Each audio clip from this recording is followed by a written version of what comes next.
I'm so excited to have you here, Nathaniel. You're someone I resonate with a lot in both our past and stories, and Kung Fu is one of them. And growing up in China, I watched countless movies and real life performances of Shaolin Kung Fu. So Shaolin monks and Bruce Lee are my childhood heroes. Even to this day, I think.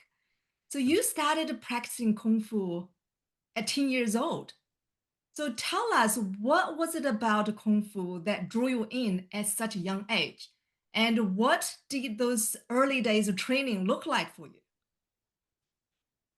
Wow, thank you for having me on, Alison. It's an absolute pleasure to be here. And yes, Kung Fu is a huge part of my life. I would say it is my life. It's a lifestyle.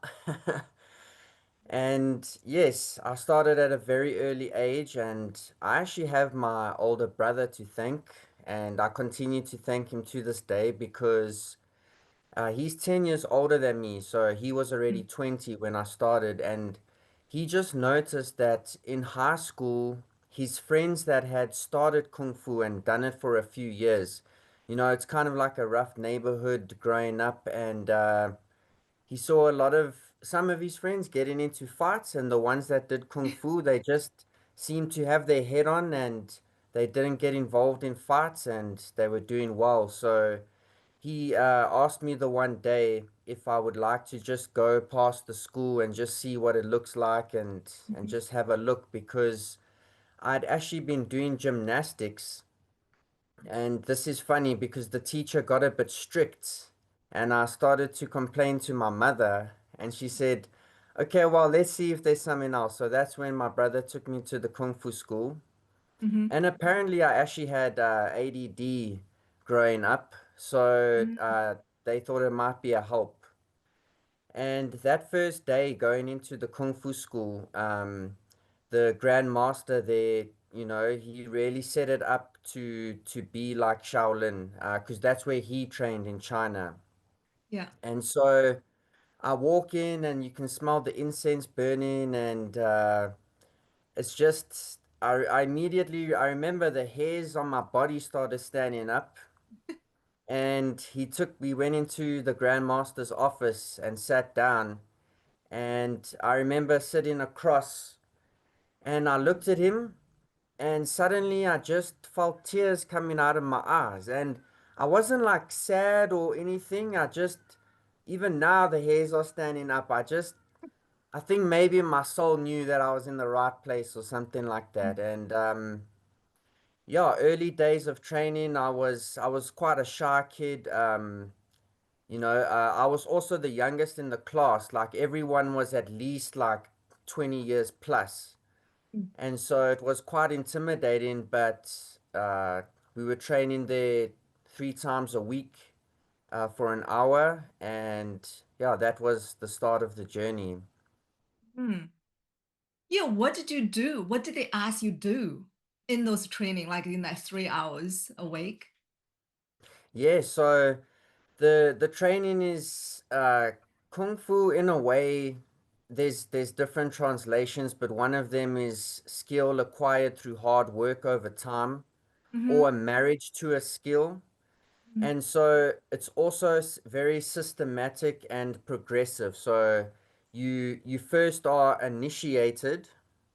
First, they want to see if you even, ready for the training. So you go through like a probation almost period, and Hmm. then you have your first grading, and then there's different levels that you go through. So at first, it's a lot of body conditioning. It's a lot of like if we weren't nasal breathing, we'd get whipped. Even even when your heart rate started to get high, they trained you to keep the tongue up on the palate, keep Hmm. that nasal breathing long and smooth as best you can. Hmm. And yeah, a lot of we start learning weapons training, we start learning sparring with others, but you start off very slow and it progresses as you go up the levels. Mm. Yeah, I remember going to Shaolin Temple. It's very close to where I lived when I was in China. Seeing this place where the students practice punching trees, you can see the ground was dented where they stood, and also there's marks, deep marks on the tree trunks. So it's quite a repetitive, like small things, repetitive, and it's quite harsh. So what are they truly teaching you with those kind of practice? Yeah, so there is a lot of body conditioning because Mm-hmm. first and foremost, it is a martial art. Mm, Uh, as you get high in the levels, it can get into other developments. But for martial arts, your body needs to be a weapon, basically, and highly conditioned. So when you start Iron Fist training or Iron Body. Um, it's greatly set up because you well prepared for it. You don't just start punching bricks or trying to mm. break things on your head. The conditioning's slow and progressive. So Yeah, we actually started with telephone books, those old, I don't even know if they exist now, but the yeah, I old know what you're thick talking about. telephone books. Yeah.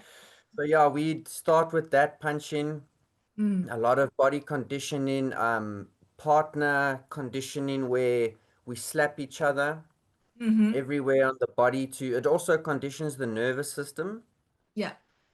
And yes, the mind training is also a huge component because if your mind starts to waver when the pain comes, it becomes very difficult to sustain. So it's the mind and the body are trained at the same time. Incredible. I find it's very inspiring because most of 10 years old kids couldn't even stay still for for a long time, let alone, doing all of this repetitive things for so many times. Most of them don't want to do. Like you said, this strength of mind is quite incredible in those training, isn't it? Yeah.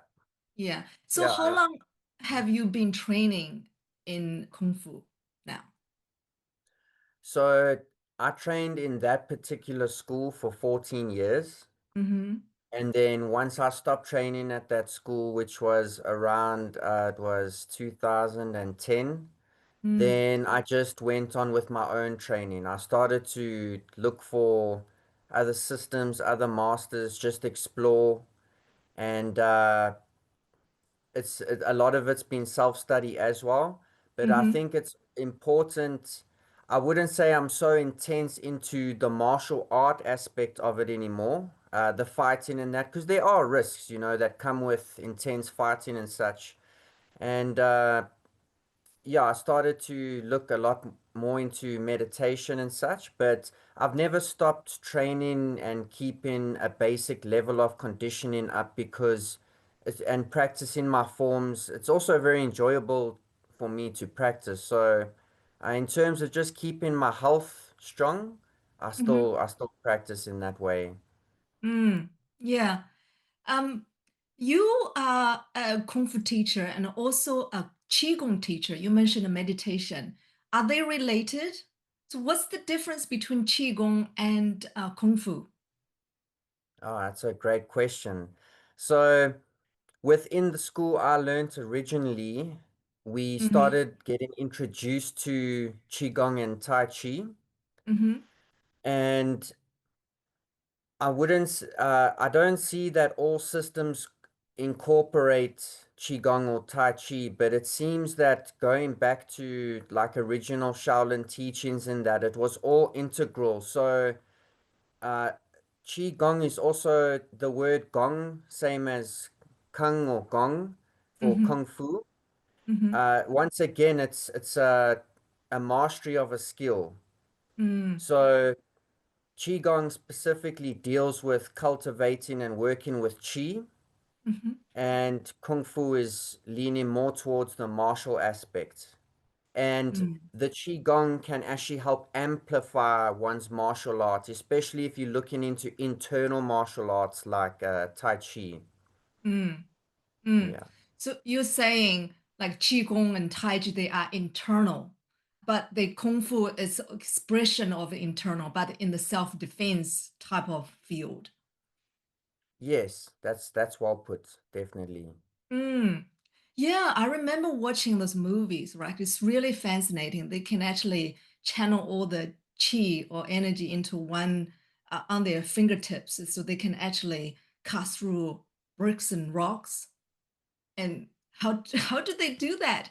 So tell me more about the qigong. How do you actually um, channel all the energies inside of you and make it work for Okay, wow. This is a big question. I love it. So, yes, it's phenomenal what we're able to see with inner master who's really taken it to high levels. There's a documentary series called Searching for Superhumans. They document some of this. People can even produce electricity at higher levels, and yeah, it gets pretty wild. you? And so Qigong, when we uh, using that art or practicing it, we work first and foremost, it's Qigong. So Mm. there are people who do Qigong who don't even believe in Qi. It kind of doesn't make sense to me, but That's so interesting. first and foremost in Qigong, we're working with Qi. Mm. When we start the process of Qigong, we learn to sync and activate the chi in our own body before anything else, before imagination or visualization or anything like that. And once the chi starts to accumulate and sink, because the chi loves rising. It absolutely Mm. loves to rise. So to get it to sink is one of the first steps in the art because without sinking it, we can't make it thick to work with in our lower energy uh, cauldron or Mm. container in the body. Mm. Mm. So uh, there was a mistake I made for a very long time. I was well equipped and I had a great foundation, but it always seemed I could generate a lot of chi and then it would kind of dissipate. Mm. So 20 years later down the line, I realized you actually have to create the container in your lower abdomen to contain the chi.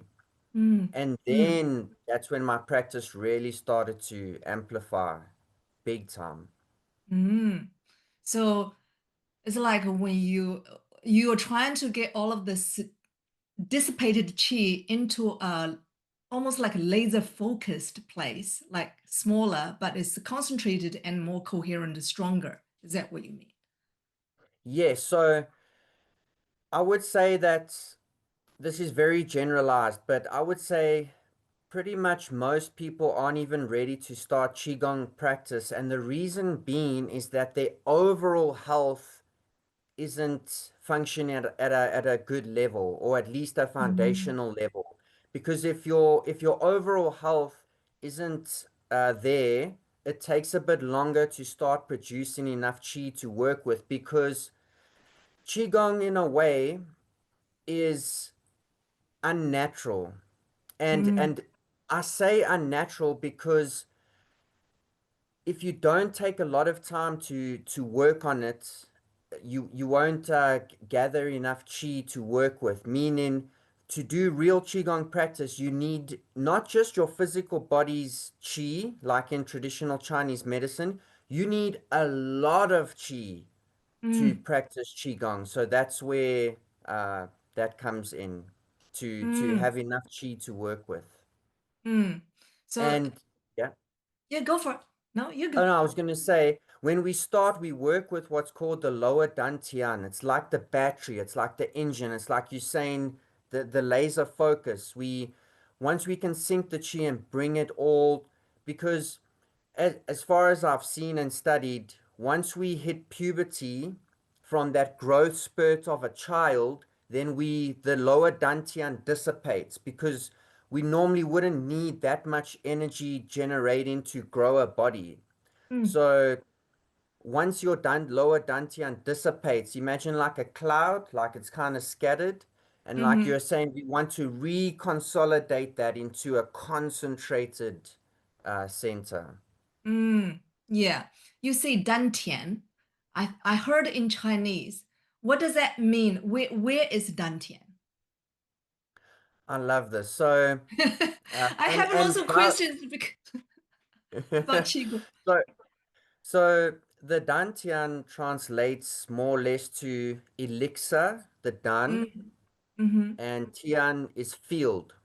mm, So when starting Qigong, you don't even have a Dantian. That's why mm. I'm a little controversial to some of the community because they'll say to a beginner, yes, feel your lower dantian, visualize your lower dantian, but it hasn't even been built.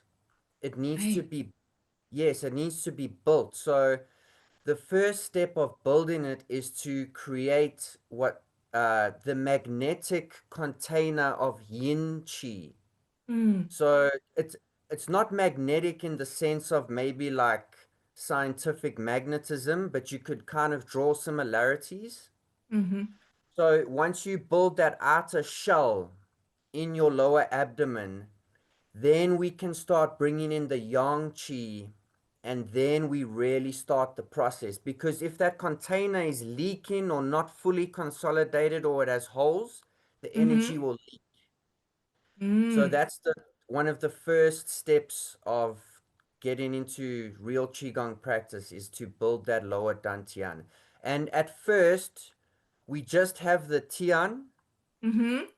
and then later, much later, is you get the elixir, which takes decades to do. Wow.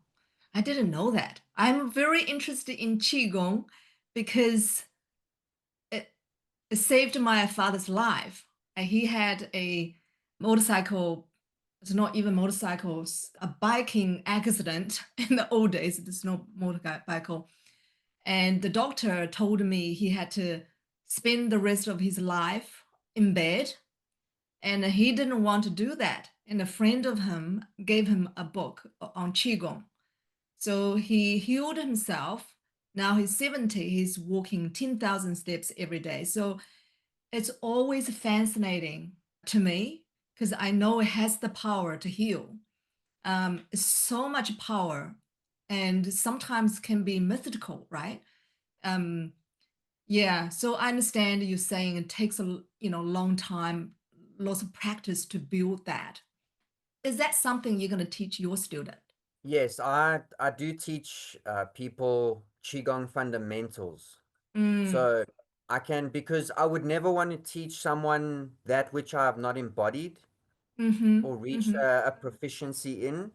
mm-hmm, So definitely the basics and fundamentals I can teach, but mm-hmm. advanced levels I'm even still learning myself. Yeah. But to start the process, I can definitely help people in that regard. Mm.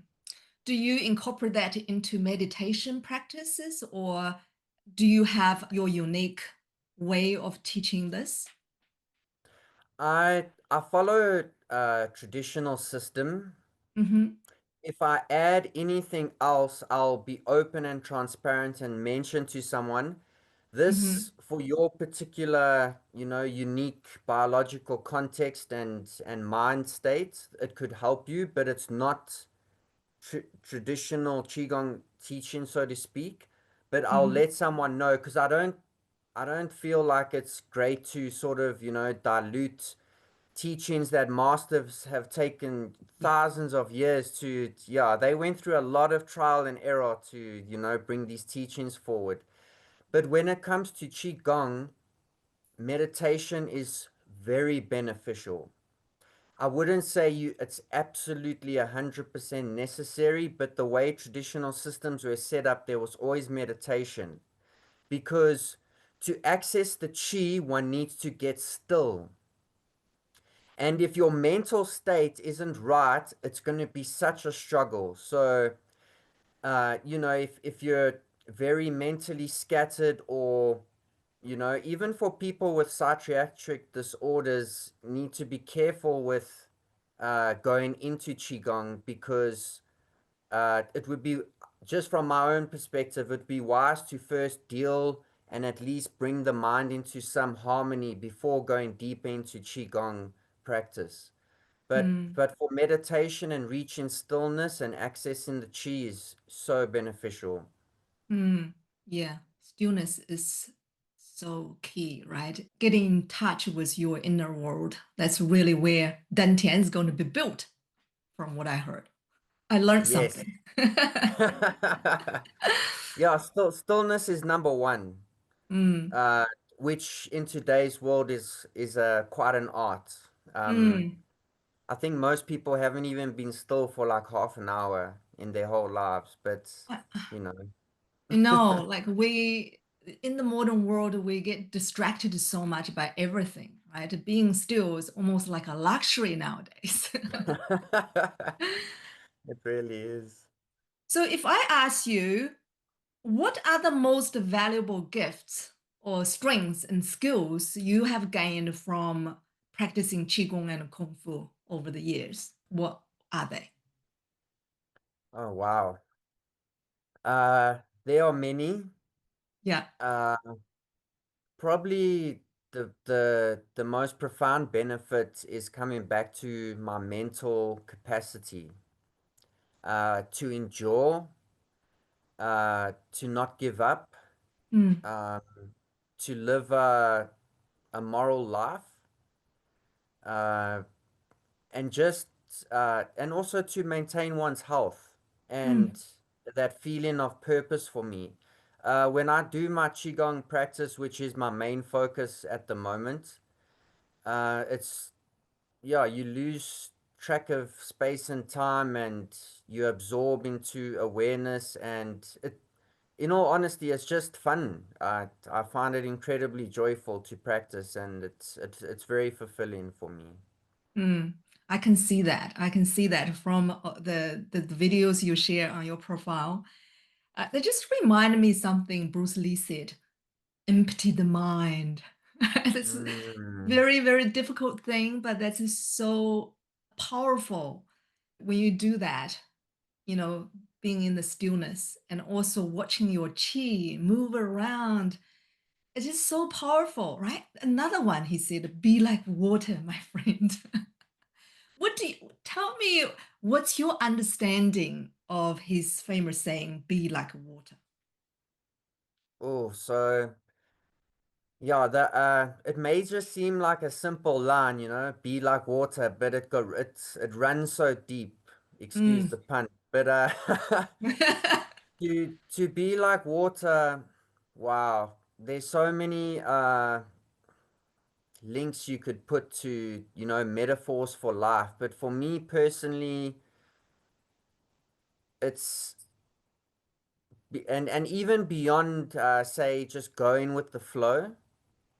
Water is literally a universal thing. There's different theories, but if you just look on Earth and our own body's makeup of water, and the lessons from it, and the bigger cycles of water, because in traditional Taoist Qigong teaching, the energetic cycle of the body is also like the cycle of the water in nature, how it evaporates and then rains down again. So, yeah, I'm not even certain how to exactly describe it. There's so much that one can draw from that. But I Mm, think maybe the biggest for me right now is not having power, but not using force.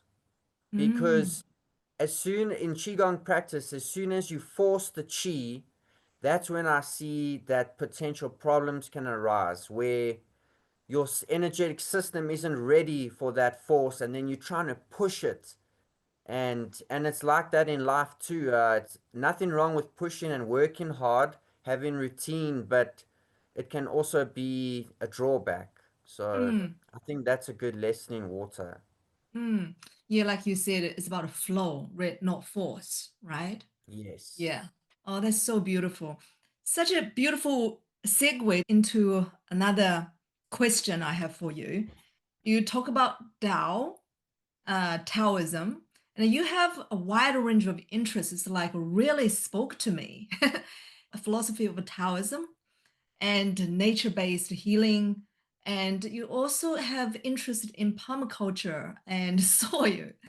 So tell me, what inspired you to explore those and how do they connect to each other and how do they actually support you in your own journey? Oh wow. So yeah, I came across Taoism maybe in my early teenage years, Mm-hmm. just as I was exploring different arts and different systems, even religions. And what stood out for me within the Tao was that connection to nature.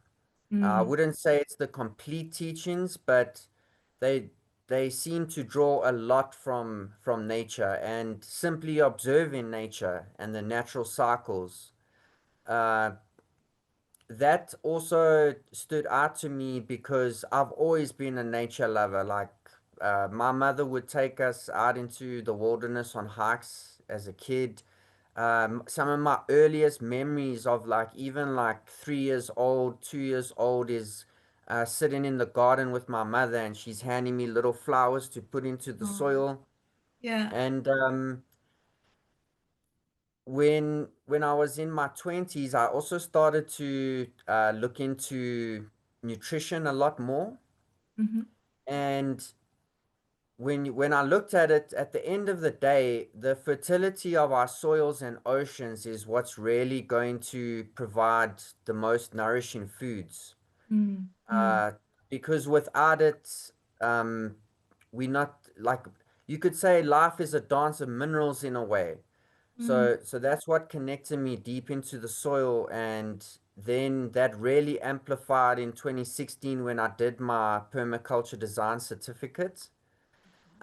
A big part of permaculture design is pattern recognition. mm-hmm. So even bringing that back to Taoism, to recognize the patterns and systems and geometries even in nature is an incredibly profound learning experience if one, once again can get still. Mm, So I've always had a dream to growing up, my stepbrothers, we all every second weekend we'd go fetch them on the farm. They always wanted to get to the city. I always wanted to get dropped off at the farm. I'm like, please leave me here. And so yes, just the cycles of nature and looking how to grow food and produce food in a way that honors uh, people, planet, and animals. mm. Yeah, that's beautiful. Sounds like you're very intuitive to nature, right? I can resonate with that. Sometimes you just know. What's the one Taoism teaching that changed the way you live and see the world? Hmm.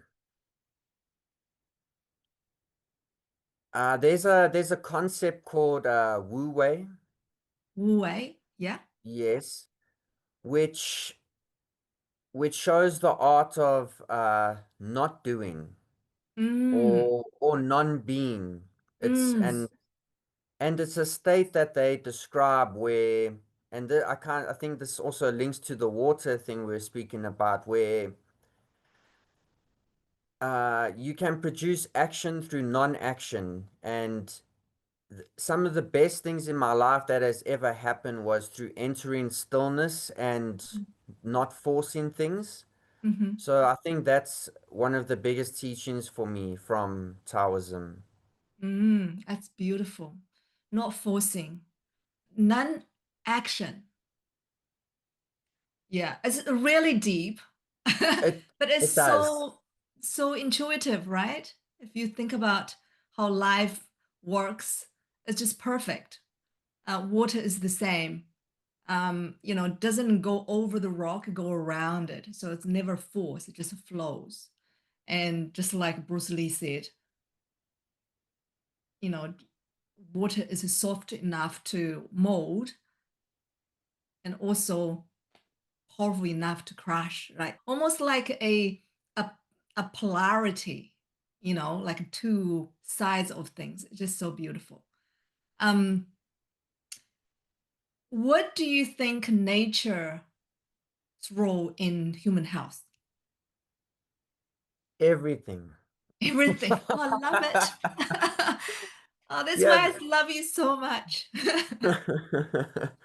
Yeah, because look, I don't, people should do what they want to do, but I've looked, say, as an example, into the biohacking world, Mm, and respect to them for what they're doing, but at one point I was really getting into it, and then the deeper I looked into nature, I was like, but these things are all, yeah, maybe the planet isn't in the same state it was as before, but all the most fanciest gadgets and things you can get, you can acquire that through nature.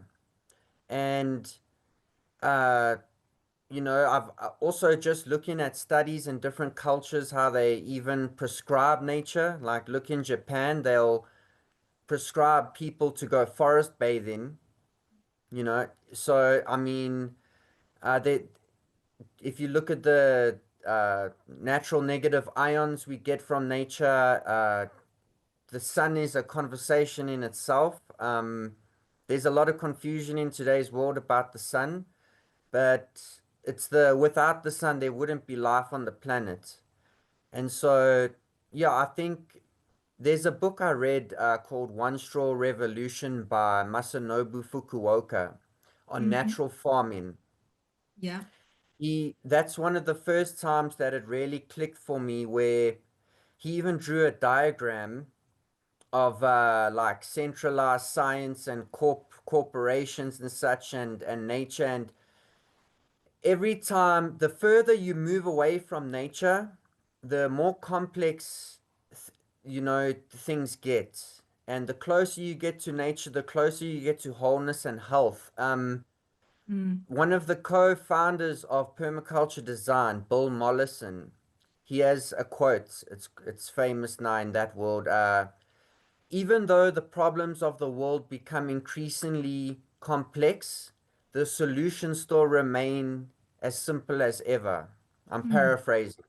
mm, mm, And yeah, so that's what I've seen. The more we lean towards nature, the more harmonious things the more our health sings, and I've witnessed that in myself. So yeah, it's mm, really important. mm. Can you tell us more about how nature actually helped you and support you in your journey? So what do you do? What other practices you do with nature? All right. So yeah, once upon a time, which was very strange for me at the time, my health did break down.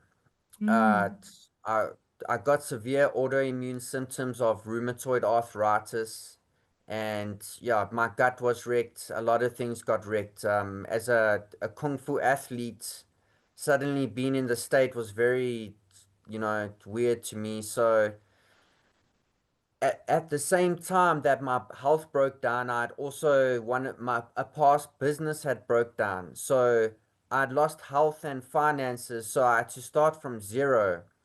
mm, And like I couldn't at that time afford anything fancy, some fancy technology, red light bulbs or anything.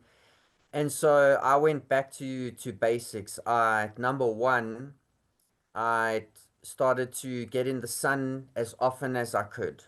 mm, Uh, and naturally, I started to wake up with the sunrise. And mm. before, my circadian rhythm was completely disrupted. It was all over the place. So, starting to get into the sun as much as possible and grounding on the earth. So, we got those micropores on our feet. It's been shown now we can absorb electrons from the magnetic flux of the earth, and clean water. Mm. That was where I started.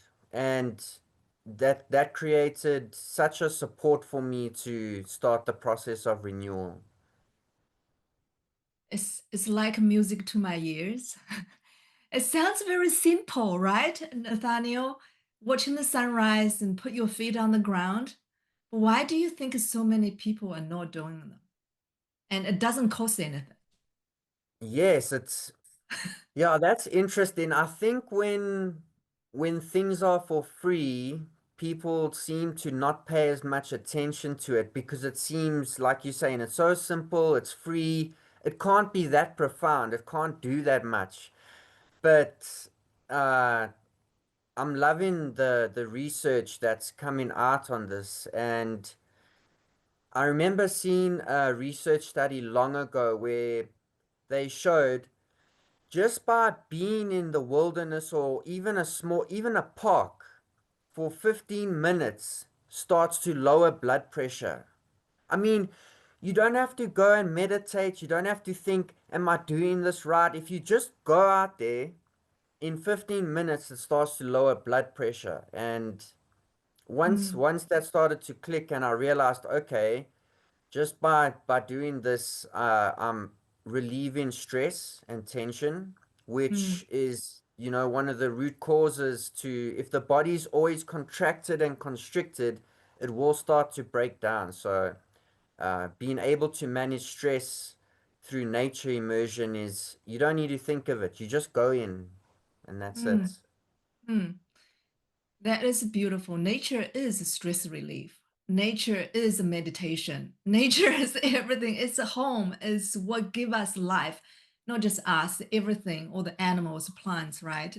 I love how you said sometimes we make things very complex, which they don't need to be, uh, because we disconnect from our mother too far, right? If you can go back to the basics, and then we can be close to nature, and then things start making sense, right? Everything's actually quite simple. Absolutely love that.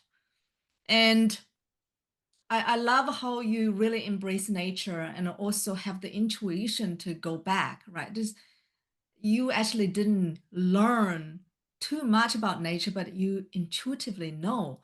I think that's because you are still, you have the stillness in you, so you can actually activate that intuition.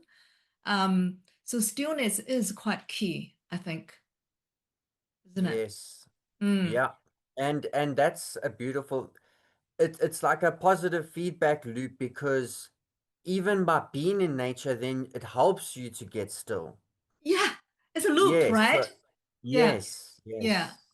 I love that. I'll mention real quick another thing I saw early days was how, for the gut microbiome, like people are popping this and that probiotic, flooding the system, doing these things, prebiotics, but I came across some research that showed just by being in nature and breathing that air Mm-hmm. is one of the best ways to create a diverse microbiome. So you're not even, once again, you just being in nature, you getting the microbes into your lungs, on your skin, and it helps Mm. amplify the gut microbiome just by doing that, Yeah, along with absolutely. UVB light. I mean, nature has everything we need, um, because that's the creation for everything, right? So we're all part of it. I feel like everyone is nature. It's not just part of it, it just is nature because that power uh, that nature has also in us. We just need to come back to who we are, not going out there and just getting lots of external stuff and supplements and digital devices and all of that, which is very different from mother earth, right? So that is That really beautiful. I that love very how, yeah. I was just gonna say it reminds me of the Tao in Taoism actually, where uh it's not what we can add, it's what we can unlearn and remove. Oh, And that's like going into nature. So yeah. Oh, I love that. I have to write it down. It's a very, very simple yet powerful explanation. Um, I love your interest in soil and permaculture, and you have a design. I love permaculture. I don't have a design degree. What are you going to do with it? What's your plan for putting that skill into your daily life? oh, well. long-term vision for me is to enjoy what we have with modern technology, Mm-hmm. but on a farm base. So if I can one of these days get a small crew together Mm-hmm. and start to cultivate the land, chiropractic adjustment the land so it can produce for thousands of years, Mm. building a rich, deep black earth soil legacy. I think that's one of the better legacies. But that would be I don't see myself being, so to speak, like a teacher of it, but having done it and being aware of it and forming community and creating a whole system, agro-ecological system, yeah, it's a dream of mine. So That's so beautiful. I guess your dream, I think, is about to come to you very soon. I know you're a father I to think be. so. Once you get Mm-hmm. into that stage of life, you are thinking more long term than before. I know you are a long term visionary thinker, but I think you will probably think even longer term because now you have a new generation right with you. And I'm really, really excited watching you in the space. Um, yeah, and congratulations on Thank you, almost, Alison. yeah, very soon to be father. I'm so excited for you and Margaret. It's going to be amazing journey ahead of you. And Margaret, she is absolutely a wonderful mother, and she's doing everything right for the little Baba. So I love you, both of you, so much. Um, More question. Yes. I love how you put all this together. You have Kung Fu, Qigong, and Taoism, and meditation, and wisdom of nature, and also permaculture. Everything is all evolve around nature, right? So if you, so many people nowadays are disconnected from the self, from their purpose, and from Mother Earth, nature. So if you have one mindset shift or practice that could help them to start the journey back to vitality, back to who they are, what would that be? Hmm. I think we can even stack a few things in one thing, yeah. Mm-hmm.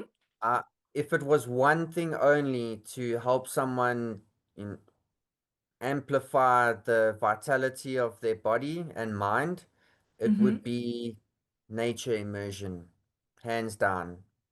Mm, Because within the nature immersion, you can sit there and start to find a little stillness.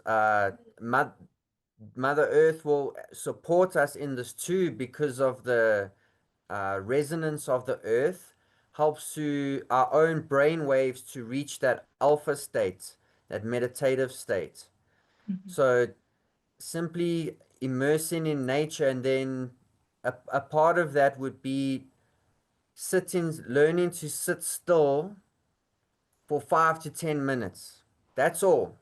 And when I say sit still, I mean take time to consciously still your body where, because I've had people who say they've been meditating for 10 years and I work with them and they can't sit still even for 10 minutes. Meaning they sitting there, but there's like, they still moving. So if you can even for 5 minutes consciously still the body where there's not even a little millimeter of movement, it's going to mm, really, and you're doing that in nature, you get in a little bit of sunlight, you get in the nature sounds and fresh air.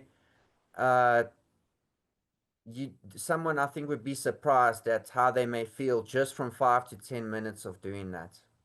mm, yeah. So for those people who might say, I don't have the time, and um, I just can't do that. What do you say to them? Take a moment to evaluate your highest values because we start to base our life around that. So, if you do truly value health and the strength of your mind, Mm, then if you don't start to orientate your life around a simple practice, uh, yeah, well, then do you really value that? Because we mm, do things based on our values. That's at least what I've found. So to reevaluate one's values and see what's really important, then naturally you'll start to make time and open up things to it. But another thing I'll say to that though is that there's different things you can stack that give you a big outcome for a small amount of time. So, mm, as an example, going for a walk in nature, instead of just walking, you can also do breath hold training as you mm, walk in, which is going to mm. help your mitochondria function more efficiently. So it's not like you're just doing one thing. You can also stack things to help that process. Yeah, yeah. Mitochondria, that's one of my favorite words. I watched a video. I watched a video of you speaking to your future child, and you're gonna teach your child about mitochondria. Yes, definitely. I um, mean, they run the show of our body's vitality and yeah, mm, they awesome. mm, Simply yeah. put. Mm. So you talk about the the chi. Is it chi same as energy? Yeah, so qi in uh, Chinese culture or traditional Chinese medicine, let's call Mm-hmm. it that, Mm, and Qi of Tai Chi or Qi of Qigong, they all referring to different things. And mm, also the it depends on the teacher.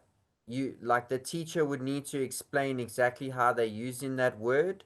mm-hmm, But a distinction I hope people make is that the qi description used in traditional Chinese medicine is different to the qi description used in qigong practice. They mm, still relate because traditional Chinese medicine will help you amplify your body's health qi, mm-hmm, and then qigong will help you amplify that qi to a much more profound level. mm-hmm, So qi in qigong, I would say, relates more to almost, I can't say exactly, but maybe more like the bioelectricity that the cells make mm. and working with that. But yes, at the end of the day, chi refers to energy overall. Yeah, that's why you fall in love with mitochondria, right?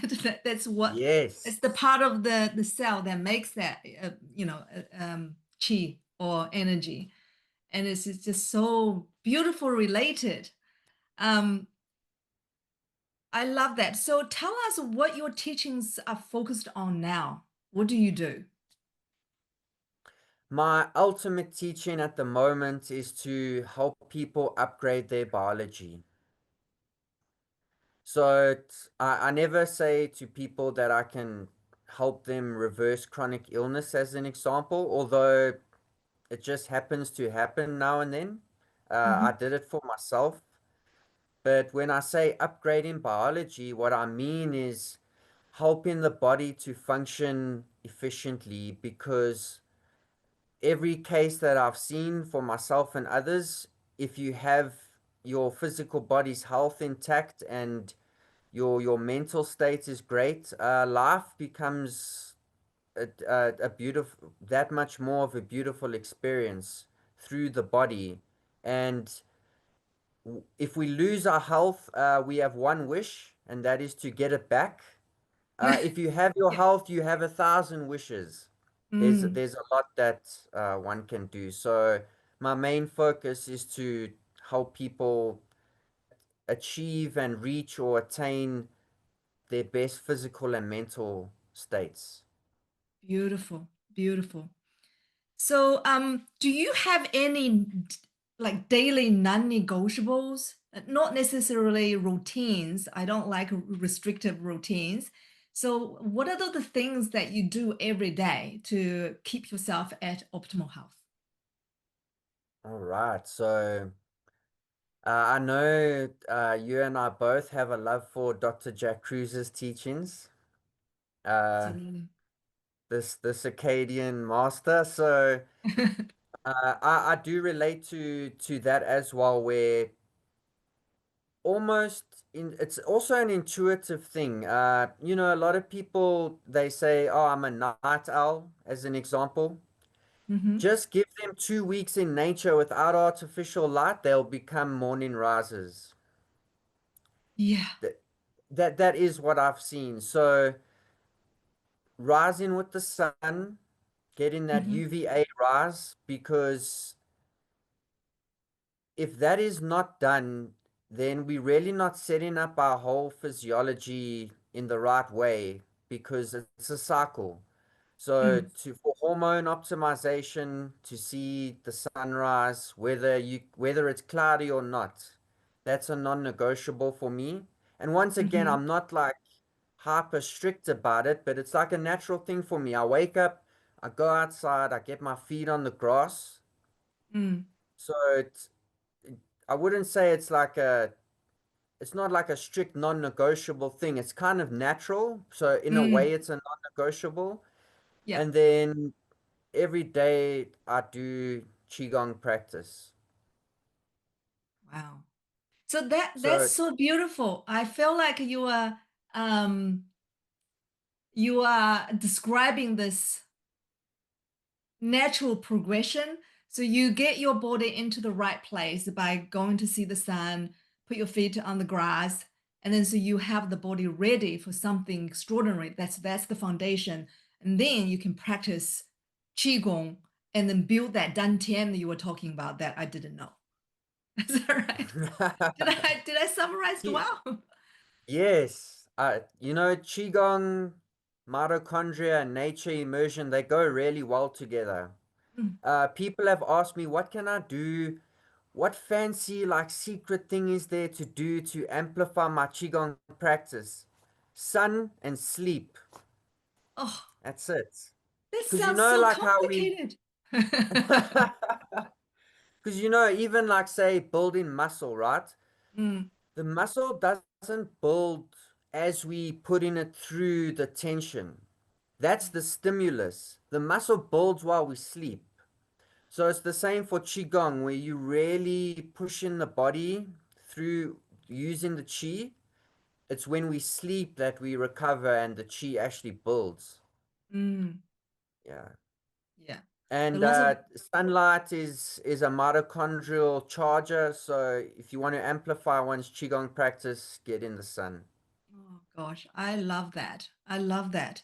How do you not love the sun? Even Ah. even all the planets of the solar system evolve around it, and we want to get away from it. Yeah, Is that even does it even make sense? it doesn't make sense. No, That's it. that's why we I know. living Yeah, by I example. yeah. So if someone wants to go deeper with your work, which sounds really fascinating, where do they find you and how do they contact you? So the best places to find me is on Facebook and Instagram. Mm, On yeah. Facebook, they can find me Nathaniel Dickey. On Instagram, it's Elite Biocode. One Hmm. word. Okay. Yeah. So what tell us more about the elite code. Yes, so at first I was a little hesitant to put the word elite there because there's some connotations in today's world with it, and even regardless of those, it seems elite is a word of like it's, very few of the population attain those levels. But I put the word elite there, biocode, to describe a high level of biological efficiency that one can attain, and also sharing the knowledge of from elite systems to the average person as well, because it seems we're at a time and place in history where an accelerated path for people can be very helpful. So, and biocode, just referring to one's unique biology. No one has the same biology. So, when I work with people, it's not just like, standard procedures. It's tailored to an individual's biology because we are also different. We have different contexts. So, that's the Mm, meaning behind it. I love that code. Sorry, I love the name. I think it's brilliant and did stand out when I heard it. So well done. Thank you. Well done on being the founder of Elite Code. So I will link all of those into the description under the video. Thank So you, before Alison. we close, this is the question I like to ask all my guests. If you could speak to your 10 years younger self, what would you say to him? And what do you think the 10 years older self would say to you right now? Take your time with Oh, this one. It's a okay. beautiful place to end. All right. So, 10 years younger self. I would say to the younger version that you're on a great path, but it doesn't need to be so complex. Uh, find the basic things that really work for you and amplify those. That's something I would say. And get into nature as much as possible. Look after your mitochondria. And then my 10 years ahead, looking back and speaking, oh, that's interesting.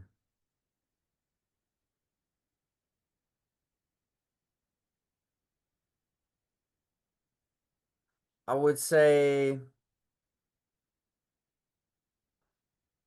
don't stress the little things and just keep doing what you're doing. I love it. Love that. That is beautiful. Thank you so much. I have so much gratitude for you to be here, sharing your wisdom and your stories. And I absolutely love what you do. Um, Integrating the spirit of Qigong Kung Fu, the wisdom of nature, and philosophy of Taoism, it's absolutely inspiring and empowering. And it's always so powerful to remember that nature, energy, inner strength, all of this, they're actually not separate. They are part of the same river flowing through us. And I absolutely love what you do. And I think your teaching is going to touch so many people's hearts, going to change so many people's lives for the better. So thank you so much. Thank you, Alison. So grateful for you. What a beautiful conversation. I loved every bit of the conversation. So for those listening or watching, if there's anything in this conversation lit a spark in you, make sure you follow it, explore it, and let it grow. And reach out to Nathaniel if you're interested in his work. And it's so powerful. Leave a comment and subscribe and share with someone who needs a little bit uplifting and inspiration. Until next time, stay curious, stay grounded, and stay connected to our mother.